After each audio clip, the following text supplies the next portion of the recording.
Reflection for November 13th, Monday of the 32nd week, in Ordinary Time, Luke 17:1-6.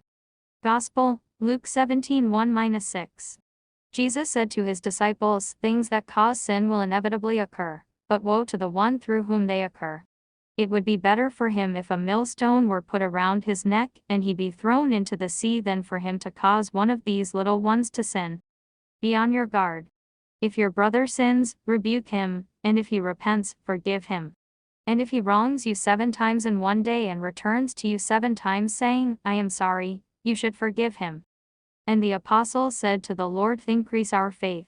The Lord replied, "If you have faith the size of a mustard seed, you would say to this mulberry tree, 'Be uprooted and planted in the sea,' and it would obey you." Reflection. Jesus has a lot of things to say to us in this gospel reading about sin, forgiveness, and faith. First, we must always be careful not to be a conduit for our brothers and sisters to sin. And if we see somebody committing sin in whatever manner, we must always have the courage to advise them to avoid sin. Sometimes we think twice if we would advise a sinner simply because we are afraid of the consequence of our actions. We should not allow these factors to deter us because it is our moral obligation to correct those who go astray. Second, we must always forgive those who have done us wrong, no matter how deep the wound that they have caused us. If God can forgive, who are we not to forgive? Let us always remember that the more we keep deep-seated resentment and anger in our hearts, the more that we allow them to hurt us.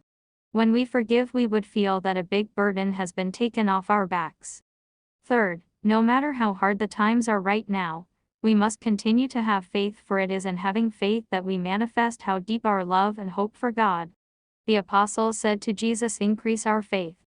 Isn't this what we also want to have in our life, an increase in our faith on Jesus? If this is so, we should not only ask, we should do something about it by thirsting for Jesus. In other words, we have to walk our talk. If we will not work for it, our increase of faith will not drop like manna from heaven. God smiles to those who exert effort to know Him, and He surely showers His wisdom upon them.